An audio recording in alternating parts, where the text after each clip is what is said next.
did you, I, so for all the process you went through, cleansing of your mind, were your parents aware? No, till now.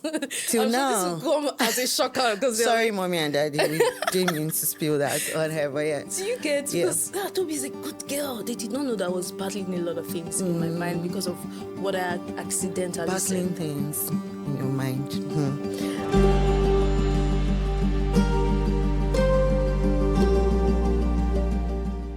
Welcome to the first episode of Raise a Parent. I'm so excited about this. This is something that we've been working on for a while, and it's good to have it on the roll. After we started in 2015, and we took a pause for a while, right? We're back. And we're here to say that we want to empower parents. We want parents to have information that helps them to raise the next generation. And a lot has been happening, really, right? And because of that, the first topic that we are going to be dealing with is something that is on the lips of everybody, is in our thoughts. It's something that everybody has been thinking about, has been either you've asked your friend about it, either you've been worried about it. It's one of those key things. And I don't know if you can guess what this topic is, but yeah, I'm just going to bring it out. It's parenting in the digital age. Technology is everywhere. When should I give my child a phone? What kind of access should I give my child when it comes to technology? Am I holding my child back if I don't introduce them to technology? AI is a big deal. AI can clone, AI can do this, AI can do that. How do we manage all these conversations and help us to raise a generation of smart, intelligent, children? And, parents don't have anxiety about enabling their children. So I have brought the right person. Oh my God, if you guys know this person that I'm talking about, like you guys, you'll be blown, your mind will be blown. I have with me, in fact, her name is Technology itself. I doubt that there's a brand that is technology driven that she has not influenced for in Nigeria, even internationally, right? And she's that person that I feel like she understands it. She plays with gadgets. One of the things that she has said to me is like, gadgets is something that she loves, right? And I know her and she's special to me. So I brought her. The first day I asked her, I said, will you be able to do this? She just said, no, for you, I am going to show up. And so I'm excited to introduce to you guys Tobi Ayeni, aka Miss Techy. I know you guys call her Miss Techy, but for me, I love to call her Tobi. So we have here Tobi Ayeni. I am shy. Hi, Tobi. Good to have you here. It's such an honor to be on the first episode. Yes, first episode. Yeah, this is great. And the topic is so timely as well. Thank you. So I think what I would want to ask you is, why technology? Why that scope? Like, how did you get into all that? So funny thing is, I think it's because my parents introduced me to technology unknowingly to them, because they just felt, let's just buy these children a PC, and they got us our first. I wouldn't call it a PC now. I think it's a word processor. So it's just like this units that have like decks and then a monitor and CPU, so all of that, and I just got into that world of, such a thing exists where I can download a software, install it, and get something to work. It just made a lot of sense. And before I knew it, I started spending more nights trying to find software to download. I installed virus at one point. How did that go? Oh, Lord, my parents screamed because they had to get somebody like a computer guy to come clean up, because then it wasn't, like, we didn't have so much knowledge and information like we do now. True. So, but yeah, I learned from that. Now knew that, okay, I should install antivirus all the time and make sure it's turned on when I'm downloading stuff. And it just introduced me to that world of software, because I love software a lot. I love the ability to be able to change things, to be able to bring new things into the system just by installing something. And it just changed that world for me. And I downloaded a particular software called Mavis Beacon. The OGs. I remember that. Yeah, the OGs would know that software. I remember that. And then I used to compete with my brother. So we used to compete with ourselves, who is going to type fast, and it spiraled down to when I now got to school, attended CU, And Eagles in the house. Yep. Say Yeah. hello. and that interest just. So back then in school, I would download software to just try it out. Yeah. And then people started coming to meet me to install stuff for them, just to, I had something called Pimp My Laptop, where I am just going to change. Was that a business that you were doing? It was a business. I was making like wow. 500 naira. Kai. Yeah, What year good was old that? days. I think it was 2013 or thereabouts. 2013. And that's interesting because that takes me to one of my quick questions. How old were you then? In 2013? When you started, when your parents bought you. Oh, so that. I think I was maybe 14 or 15, if 14, I can remember. 15, Yeah. 14, 15. Yeah. That's interesting. Yeah. Because why do I say it's interesting? Because I had a situation where my son comes to me and says, "Oh, mommy, I need a phone." How old is your son? And he's 8. Ooh. And he's 8. And I'm like, oh, we've already had this conversation. You're not getting a phone till you're 16. So what was your experience? What would you say would have been, do you feel now that you're grown, do you feel like it was a safe thing for you at that time? Yeah. What were you exposed to? Yeah. And do you think that the things you're exposed to one way or the other has affected you in either a negative or positive way? Okay. Talk about it. Because it's you, I'm going to actually be very open. Thank you. So I think that age was good. Okay. It wasn't a bad age to... and that's 14, 15. 15, right? 14, anything, 15. I would recommend anything below that it needs to be supervised. Unfortunately, my parents did not have a lot of information, so they didn't supervise us. They just felt, they were doing, technology is looking like it's going to be the new wave. Let's get these kids a system, and they just let us have it, right? And unfortunately, I'm going to say the good side and the bad side. The good side is the fact that, it opened me up to the software thing I was talking about. Yeah. But the bad side is that because at that time, it's not as bad as now where you can see different links that have like very, very bad content in them. But they were still there. There were still bad players in the market then. And there are times we would actually accidentally open a link and it has like nude pictures and I'm like, close. But trust me, it affected my mind negatively, right? And I had to take some time to go and cleanse my mind the only way I could, which was back to God. But it was a problem because when the first time I opened such, and I'm like, why are people doing this? And I accidentally clicked on it and it opened something weird. Yeah. Right? Luckily, my parents were not around because the noise alone would have been so bad, right? I'm sure you can get the picture, right? I very vivid. So imagine if I was like 9 or 8. 8. Most likely. You know how kids these days are. So my mom owns a school. And I'm going to tell you a very short story.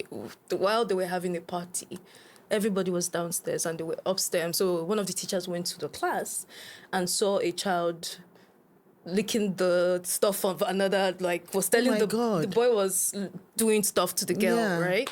And they were like, and they were trying to talk to them and why this is wrong and all that. And when they asked, how did you and they said, we used to see my mommy and then they used to play it on the move in the system or whatever. I can't remember what they said, right?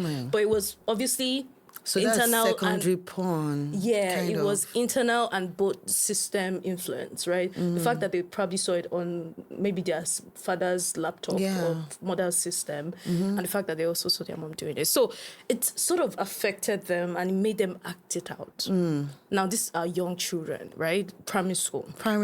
Now, for me, it was a bit because, first of all, I had that foundation and I knew that this is wrong. Foundation. Yeah. Foundation. Yeah. So you'd say that the values that your parents had instilled in you are one of the things that helped you. But like I said, even though the foundation was there, it still affected me in a way, right? And I had to do some cleaning. And that's the most important part. Kids don't know that, okay, if I've consumed something really bad, I need to cleanse my mind and feed it with the word of God, for example, in my case, right? kids don't know that because they're just living their life. They just go to meet God and say, God, you know how they pray and all of that. Yeah. And that's why I would never advocate for a child to have unsupervised access to tech, at a young age. It's unsupervised, no way. You're So I would giving the ask child- this. Yeah. Did you... So for all the process you went through, cleansing of your mind, were your parents aware? No, till now. Till I'm now. sure this will come as a shocker. Sorry, mommy and daddy. We didn't mean to spill that on her, but yeah. Do you get? Because Tobi is a good girl. They did not know that I was battling a lot of things in my mind because of what I accidentally Battling said. things in your mind. Okay, so I'm going to go to the good part of it. Yeah. How has technology gotten you, you know, to where you are, you know, and battling all that and then get you to where you are? Yeah. How has that been for you? I mean, I'm here. You invited me here today because of that. Yes. So, right from when I started learning about all of these tools to use to, you know, advance myself, I was making money. Like everybody back then in CU were just in CU to learn. But me, I was making money on the side. I made a lot of money. Most CU graduates and doing business in school though. Like 5 and 6. Like, Yeah. and it was so beautiful because I didn't take anything from me. People were literally seeking me. Like I wasn't advertising. There was a part where I was like, okay, you guys I am a software. I can help you fix your laptop or come. No, it was more of a word of mouth thing because, and the funny thing is, I didn't even learn. I didn't go to school. My parents did not take me to any software development What course did you and study? finance. See the contradiction, gosh. Banking and finance. Yeah. Okay. So it's such a contrast, actually. So now that you are Miss Techy, that we know now, and with your experience, how do you think parents can do better? You know, what are the things that parents can put in place so that, you know, those trauma side of it doesn't go in? We've already, like you said, we've established the fact that anything below 15, 14 is unsupervised is a no, right? It's a no. So what other parameters do you think, you know, from your experience and from your exposure, parents should have in place to protect their children? So the first thing, obviously, is to supervise by installing supervision and timing. Timing? Yeah, because I know that, I mean, the good side of tech is there. And for me, I'm going to speak hypothetically and say, if I were to have a child right now, and the child has gotten to a particular age where it's like, okay, it can imbibe knowledge, right? I would probably throw him into one machine learning course for kids. Because for me, I'd rather... Age appropriate. Yeah, the one, like, you know, there are some dummy machine learning for dummies. Okay. There are books on machine learning for dummies. So that's what I would have probably done because I want him to obviously have that, because I know that in the future, people that control the machines are going to rule the world, right? Yeah. And not consumers, not people that ask questions, people that create solutions to the questions that would rule the world. So in my case, I would probably first of all get like courses, like materials that are for kids that they can learn, right? So that their minds are already... Anyone that's... And so there's Machine Learning for Dummies. If you Google it, it's a book, right? And it has like pictures that kids can relate to and use, right? And there's also Machine Learning. If you go to Machine Learning for Dummies on YouTube as well. Oh, great. Right? So these kids can do like a do as I do. I'm actually taking notes. Oh, great. A do as I do type of thing as well. And from there are like curriculums underneath. Like you know how YouTube will recommend more stuff. So once you finish that, you'd see like more things to learn, right? It's interesting that you're saying YouTube. So I have this issue. YouTube. I have this issue with YouTube. Yeah. Right? There's the adult YouTube. Yeah. And there's YouTube for kids.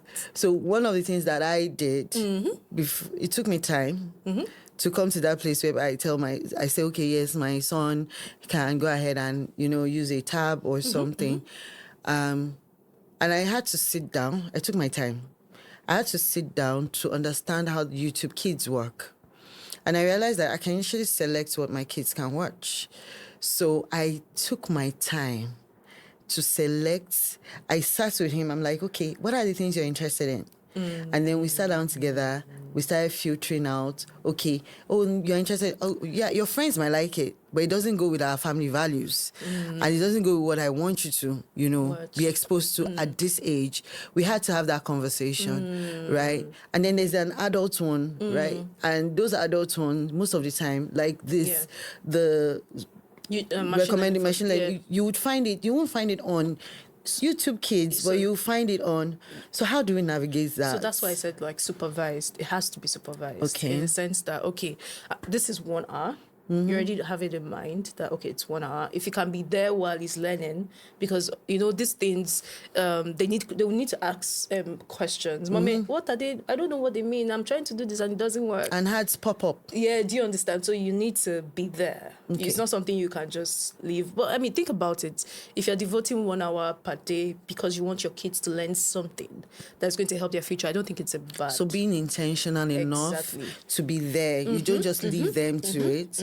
You're intentional, you're planning it to make sure. And you said something very important. You filtered what your kids should watch. Yes. So I would recommend, rather than blacklisting, because most of the time parents are just like, oh, you know what? All the websites that I know that are bad, I'm going to block them. It's sort of blacklisting, whitelist. Yeah. Right? Whitelist. Yeah. Whitelist like is that. saying, okay, this is the approved content I want you to only watch. As opposed to, this is what I think, these are the websites or these are the videos I think are bad, and so I'm going to block it. Because kids are smart. Yeah. Oh, trust me. They're very, very smart. Kids are smart. The other day, my son comes to me and says, oh, Mommy, you have Facebook. I'm like, where did you get Facebook from? And like, your generation is not even meant to be interested in Facebook. He said, oh, no, we're talking about social media. And if one of his friends was like, oh, my mom was watching a video on Facebook. And I'm like, okay, what else do you know? And he goes, I don't know, there's something gram. I'm like, well, yeah, but you're not going to have access to that until you're 16. So let's just be having that conversation and you know that, right? So now I'm sort of going to play like a devil's advocate, since this is more like a conversation. You know how when we're kids, it's the thing that they tell us not to do. Yeah. Those are the things I'm like, okay, why are they say we should not do this thing? I want to go and find out. That curiosity of, why is mommy telling me not to do this thing? And so for mommy not to be telling me, let me see how it is, so I can know. The curious mind. And most kids have curious minds. So it's a thing of, okay, I'm going to tell you not to install Instagram. I'm going to give you a phone. It's going to be supervised, but I'm going to tell you not to install Instagram on this phone. Right? And then the kids know that this is not a supervised, this is a supervised phone. And the moment they see you step out, they quickly install Instagram and say, oh, this is the Instagram. And then when they see you step in, they quickly uninstall Instagram. You're so right. You're very right. You're very right. I feel like parents need to come to that point where it's not a, don't do this. And that's my final say. Yeah. But coming from the angle of, I want you to understand why you shouldn't do this. I feel like that would help the have child. A conversation. Yeah, as opposed to, because most, growing up, you can relate to this. Our parents are very, like, nobody wants to have a conversation, but just like, don't do that. Don't go there. I don't want you there. Do you get what are you doing there? Luckily for us, it was okay. But unfortunately, the world has evolved. Yeah. And it's now become really bad. And so I feel like instead of having that, oh, don't install this app, I don't want you to go to this, I don't want you to visit this, or I don't want you to install this. Have conversations about why this is bad. Future, I'm trying to help your future. I'm trying to protect you. So that conversation would actually help, because kids these days will not do it inside. But then we go to school and the unsupervised kid that has a phone, that brings a phone to class and say, I see my new phone, my mommy gave it to me. And then they sit together. And everybody's passing the phone around. But if a child is instilled in that, no, I shouldn't do this, even though I have access, I'm not going to do this because my mom said people that open their minds to this thing affects, all of that conversation, right? I feel like it will go a long way, because I honestly do not believe anymore that kids these days, for example, need strong hand. Like, no, it doesn't work actually. I can tell you that it doesn't work. They will tell you. My son will say to me, "Mommy, you raised your voice the other day." wow. Yeah, Mommy, you told us not to raise our voice. So, Wow. but you raised your voice, and I'm like, the audacity. I swear. I couldn't tell my mom that. But then you come to realization that they're more aware, Yeah. and you just have to learn to have that conversation. Exactly. And what I take away from what you've said is that, you can't just order your kids around anymore. You have to build that relationship. And you have to give them knowledge. Values. What are the values? Knowledge, and then build values Yeah.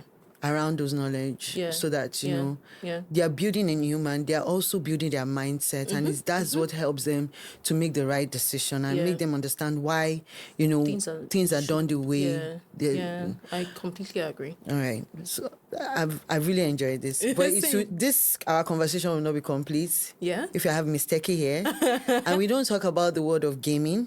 Oh. The world AI.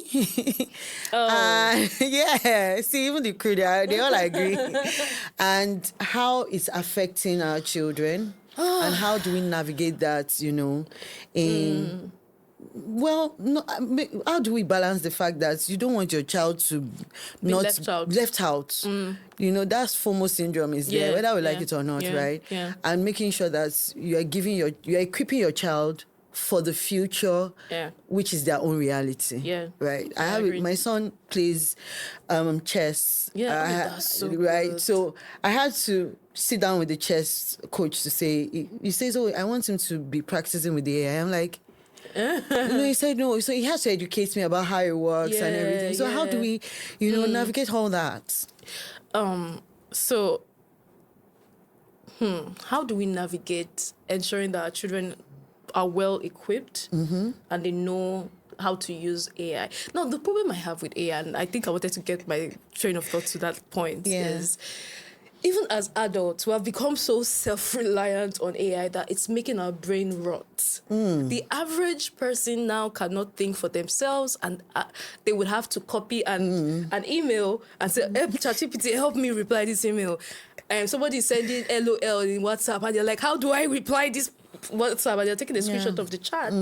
Because slowly, I mean, I'm an advocate for AI. I talk about AI a lot on my page, but not at the detriment of our brains. I feel like with the way the world is moving, our brain is being affected. A lot of people are now being lazy because it's a ChatGPT away. Yeah. Now, all the things that most people now say, something that ChatGPT has told them to say, and not something that they say. They've said. That they want to say, rather. So I don't want our kids to be self-reliant on AI. They should know how to use it well. They should know. I feel like I'd rather my child be thinking about, how is this being created? How did they create ChatGPT? A creator's mindset. Yeah, exactly. That's the level. I don't want you to go and be asking ChatGPT questions.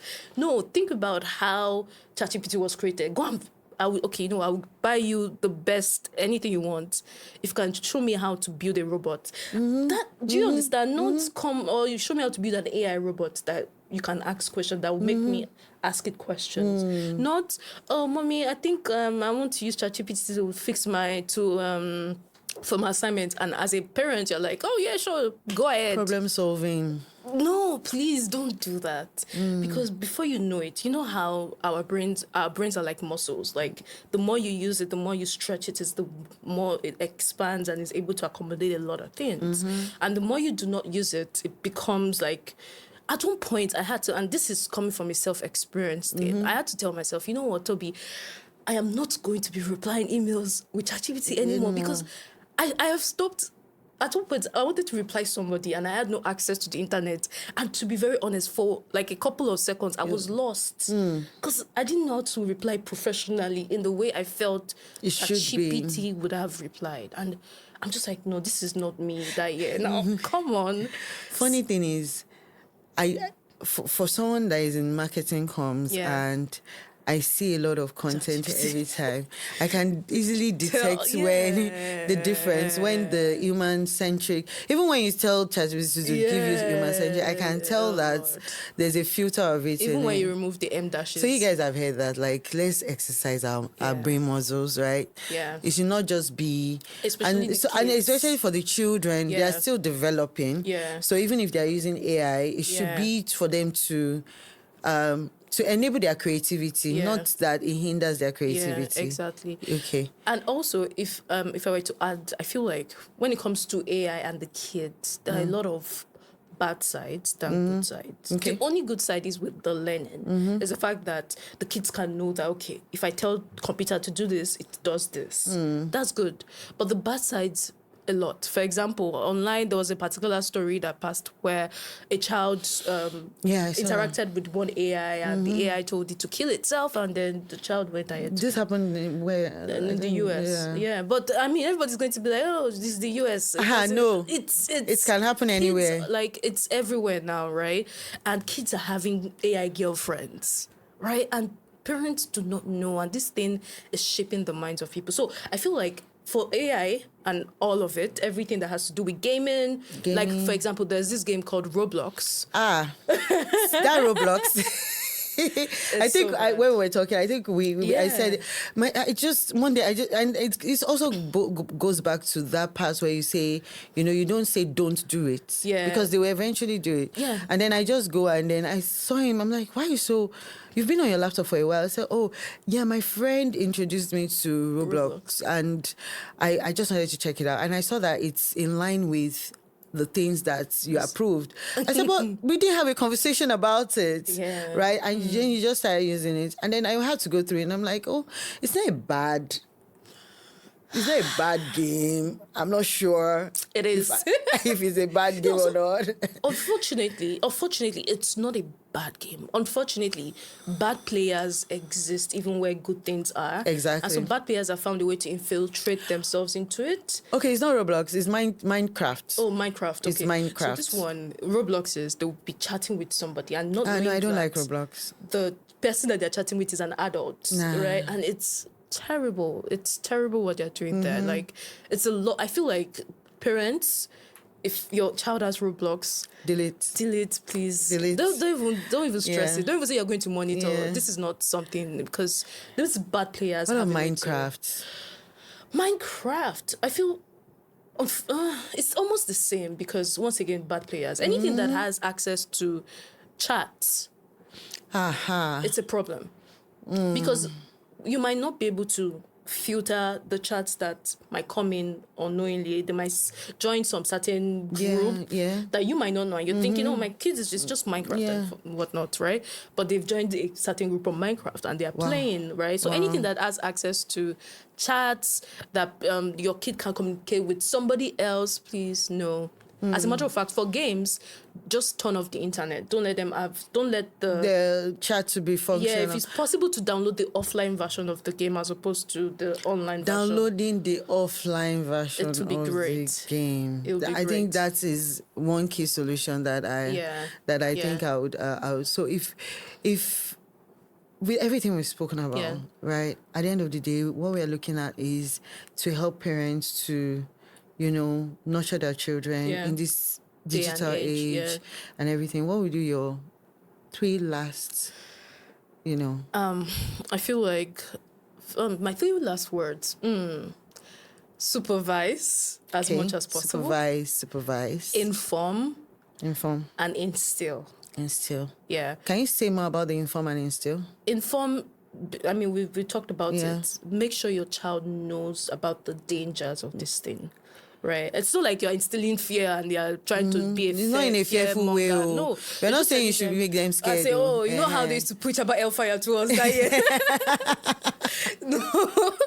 But more like, you know what, this is why I don't want you to do this. It's because over time people have lost their lives, and it's I'm not sure if that's the right thing to tell a 9-year-old, but I hope you find a way to land it. You know your child. Yeah, right? exactly. So and then instill the values, which you've rightly said. I feel like one of the things that made me sort of, even when I had that experience online, were the fact that my parents really taught us well, you know. Yeah. So I knew that, oh, this is bad, even though they don't know about this thing, but I know right from the get-go that, oh, this is definitely not what they taught me. Like, this is obviously bad. So yeah, supervise, instill, inform. Supervise, instill, and inform. In Yeah. this digital age, please, let's say it again. Supervise, Instill, and inform. inform.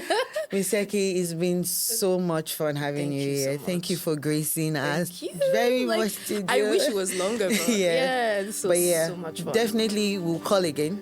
And I Why hope you'll not? say yes. Definitely. All right. I enjoyed this. Thank you for having me. Thank you for being on Raise a Parent Academy. Yay, Thank you so bye. much. Bye.